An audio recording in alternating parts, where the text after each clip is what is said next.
At dahil mag-birthday yung anak ko, nagluto ako ng chiffon cake. Yan pala yung pinakauna kong niluto. Bali, January 7 pa lang ng gabi, luto na yan. Pero mas nauna pala yung lumpia kasi January 5 pa lang, ayan, ay dinalot na namin ng anak ko. At tamang-tama, January 8 ng umaga, kami ay nagpiprito na lang ng empanada, lumpia at chicken. Dahil marunong na ako magluto, kaya maraming ako niluluto ngayon na birthday niya. Kasi nung nakaraan na birthday niya, 107 years old, bumibili lang talaga kami kasi hindi talaga ako marunong magluto ng mga ganyan-ganyan na pang birthdayhan. Kaya sa tulong ng YouTube, ako ay marunong na magluto. Kung nakikita niyo naman, ang lutuan ko ay kahoy. Sinadya ko talaga sa kahoy ko yan iprito kasi kapag sa kahoy mo ko yan pinirito talaga ang sarap niya. Tapos iba yung aroma niya, napakasarap niyang kainin talaga as in. Hindi nga pala ako nahirapan diyan kasi yung anak ko yung assistant ko. Bali nakaupo na lang ako at mag-uutos na lang ako sa kanya kung anong dapat niyang kunin. Hugasan niya, kunin mo yung ganun. Kasi nung nakaraan na birthday niya, maliit pa siya. Naghanda din naman ako, nagluto lang naman ako ng spaghetti lang yung niluto ko. Pero grabe talaga yung sakit ng katawan. Dahil mag-isa lang ako nagluluto, hindi ko pa siya noon inuutosan. Gumawa pala ako ng pizza. Ako mismo ang gumawa ng dough niyan. Bali 2 kilos yung minasa ko sa machine. Tapos nakatatlong salang lang ako ng pizza. Kasi kunti lang naman yung bisita namin. Pansin niyo din ba yung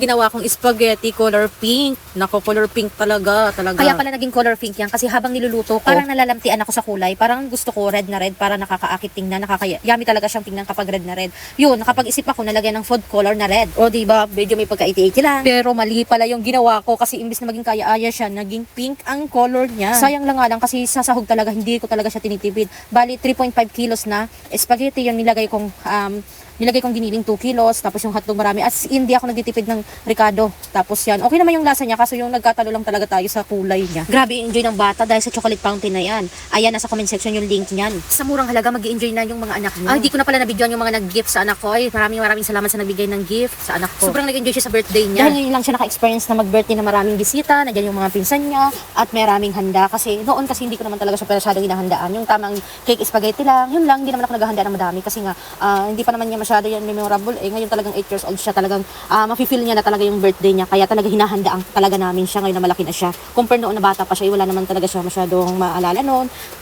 Hindi naman siya masyadong mag-enjoy kasi nga bata pa, kaya yan. Ngayon na may ano na siya, may isip na talaga siya, talagang matured na siya, kaya yan, hinahandaan talaga namin siya.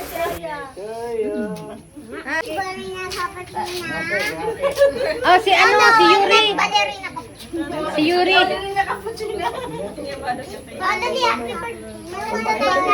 Ang kulit ng mga baby na pinsan niya. Yan, ang cute. Yan naman sa may bahay namin, sa baba. Yan dyan yung asawa ko at kapatid niya, kapatid ko at classmate ng kapatid ko. Dito nga pala kami nagpwesto sa garahe kasi mas mas maganda para sa handaan. Happy birthday to you. Happy birthday to you.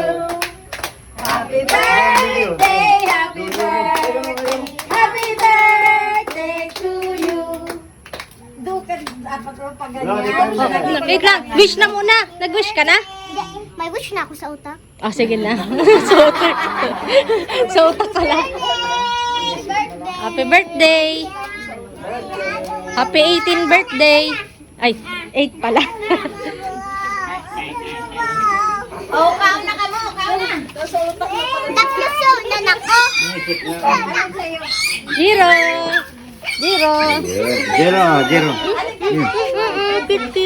Cute. Ay, subukan na lang ni Tito. Yuri.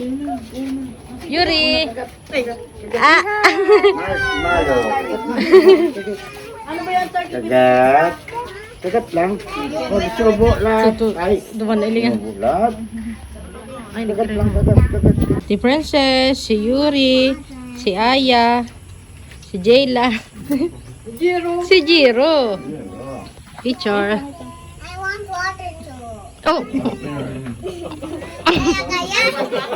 nauhaw na yung mga bata Englishera. Napansin ko nga pala yung anak ko, ayan na naman yung suot na dress. Sabi niya paborito niya kasi sige, yan na lang suotin mo. Kahit paulit-ulit na, sige, mana ka talaga sa akin kasi ako ganun din. Yung damit ko sa araw na yan, yung red na naman yung dress ko. Kasi yung paborito kong dress na red, yun na naman yung ginagamit ko. Ayan na naman yan. Ayan pala yung ate ko, nagpa-practice lang kung paano. Ay, nag-aaral pala kung paano mag-sharon.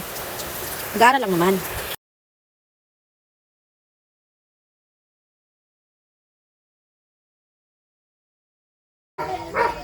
Asan na si Yuri? Ako na.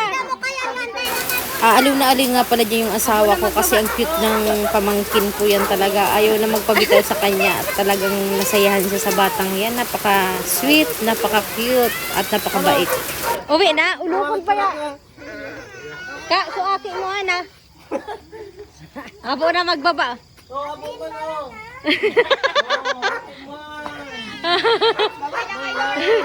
Hindi na. Umiiyak na yung isa. Babay na, babay na. Baking marasan mo. Oh. Naiyak si ate. Naiyak ba si ate? Yun o. Oh, may iwanan na ikaw. Habungan na nakakaba.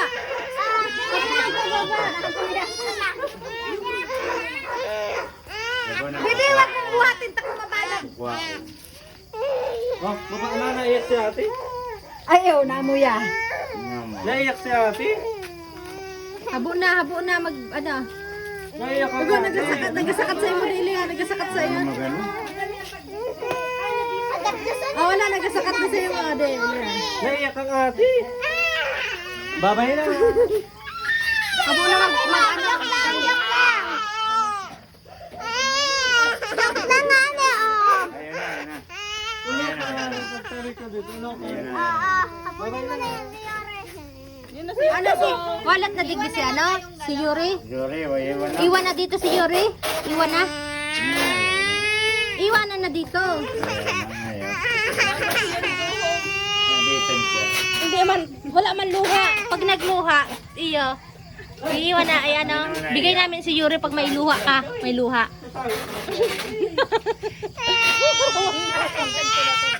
Bebera ta magluha, oh.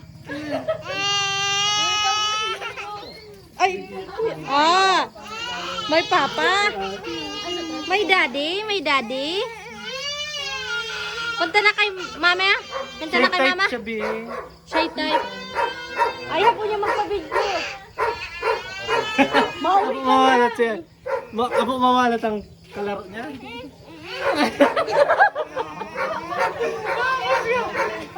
Mapagala na. Ano, dito ka na? Kay Papa? Papa Gilbert? Dalaga na. Dalaga.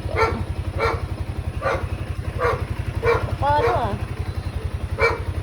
Friday.